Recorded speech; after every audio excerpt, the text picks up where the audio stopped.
Alright, buckle up, because after what feels like an eternity of whispers, fan theories, and that iconic underwater encounter with Childa, the master herself, Skirk, is finally diving into the world of Teyvat as a playable character in version 5.7. I know, the hype train has been chugging along at full speed, and for good reason. But hold your horses just a second, because as we start to peel back the layers of her kit and how she actually plays, some of you might find yourselves scratching your heads, wondering if she's quite the earth-shattering force we all envisioned. So, in this deep dive, we're going to dissect everything we know about Skirk right now, from the nitty-gritty of her gameplay mechanics and the seemingly ironclad restrictions on her team compositions, to the growing concerns among players that she might not quite live up to the years of anticipation. Now, before we get into the thick of it, let's talk about the timeline. Version 5.6 is slated to drop around May 7th, and if ImpactVerse sticks to their usual rhythm, that means Skirk's official reveal, the drip marketing we all eagerly await, should land the following Monday, which would be around May 12th. That's when we'll finally get our first proper look at her splash art, confirmation of her vision, cryo as widely expected, and likely a short, tantalizing teaser on Twitter and HoYoLab. But the real fireworks are set to go off shortly after that. The 5.7 beta test is anticipated to kick off right after the 5.6 update, and that's when the floodgates will truly open. We're talking about actual in-game gameplay footage, not just carefully curated trailers or leaked voice lines.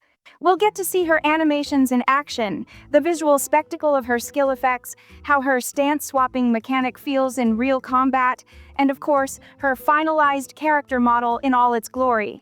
This beta period will be the ultimate litmus test, the moment where we find out if all the theory crafting and speculation we've been doing for ages actually holds water. So if you're on the fence about pulling for Skirk and want to see how she feels in practice, keep your eyes peeled around mid-May. That's when the picture should become much clearer.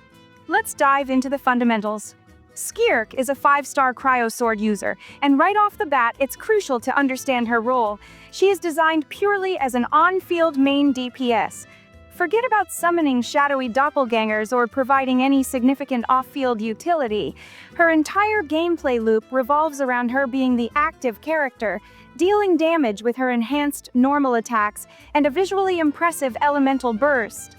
Her damage scaling is primarily tied to her attack stat, which is pretty standard for a main DPS. But the core of her kit lies in her unique energy mechanic, which kicks in after you use her elemental skill. This special energy fuels a brand new combat stance. Think of it as a temporary transformation that significantly boosts her attack capabilities until this energy is either fully consumed by her burst or gradually depletes over time.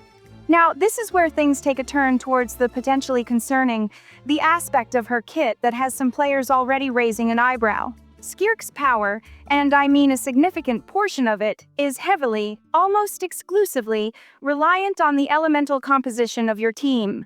If you're not running her with a strict diet of hydro and cryo characters, you are going to be leaving a massive chunk of her potential damage on the table.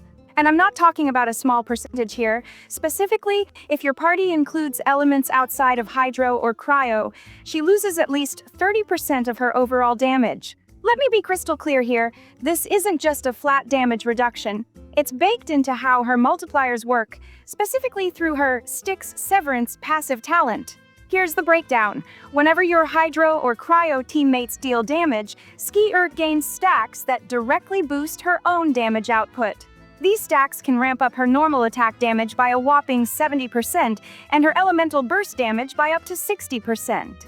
But these buffs simply do not exist unless the right elemental damage is being consistently dealt by her supporting cast.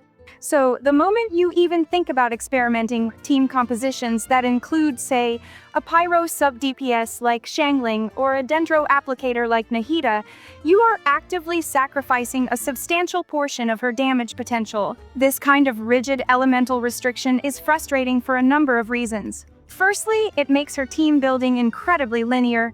Want to try her out with some of your favorite off-meta supports? Forget about it, you'll be kneecapping her damage.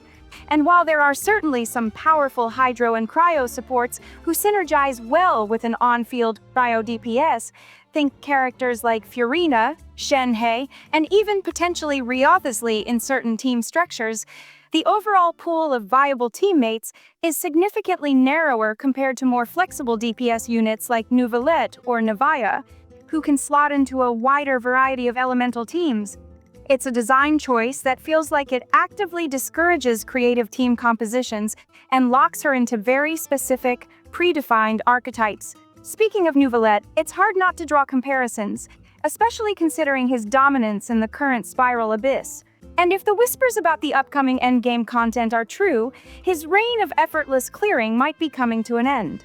There are rumors circulating about a new game mode, potentially debuting a bit later than version 5.7, that features bosses with absolutely staggering health pools.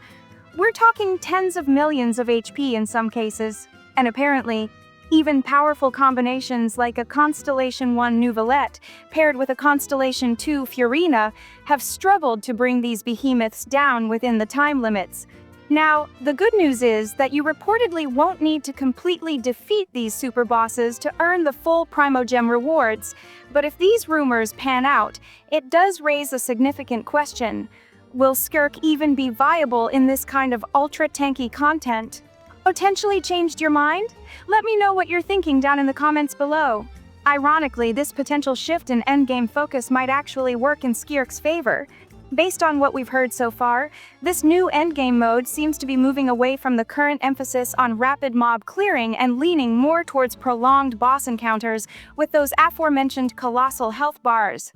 And that kind of environment is precisely where a dedicated single-target DPS like Skirk could potentially shine, assuming she's supported correctly within her restrictive cryo and hydro framework. So, while she might feel somewhat niche in the context of the current Spiral Abyss, this new, more boss-centric mode might finally give characters like her a real opportunity to stand out and prove their worth. Beyond the elemental restrictions, there are some genuinely interesting mechanics baked into her kit. Her Phantasmal Rift system is a particularly cool twist. When your team triggers cryo-based reactions like freeze or superconduct, it spawns these rifts on the battlefield. While Skirk is in her sevenfold flash stance, the one fueled by her special energy, her charged attacks can absorb these rifts, which in turn restores her special energy bar and helps you maintain her enhanced combat state for a longer duration. This adds a layer of interactive gameplay that rewards careful positioning and precise timing, especially for players who enjoy a bit more skill expression in their rotations. However, even this seemingly positive mechanic is tethered to the same limitations. You are, once again, heavily dependent on triggering cryo reactions to generate these rifts, which further reinforces that team lock-in that already hinders her overall flexibility. And when you combine this with her complete lack of any off-field presence or utility, it becomes increasingly clear that Skirk isn't going to be a character you can simply slot into your existing, well-established teams unless you are prepared to build an entire composition specifically around her needs and limitations. Now let's briefly touch upon her constellations.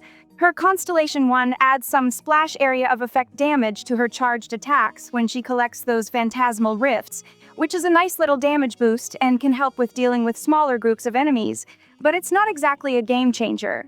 Constellation 2 increases the energy gained from her elemental skill and provides a further buff to her normal attack damage while in her special stance. However, early impressions from beta testers suggest that this constellation doesn't feel impactful enough to warrant the typical investment for a Constellation 2 upgrade on a 5-star character.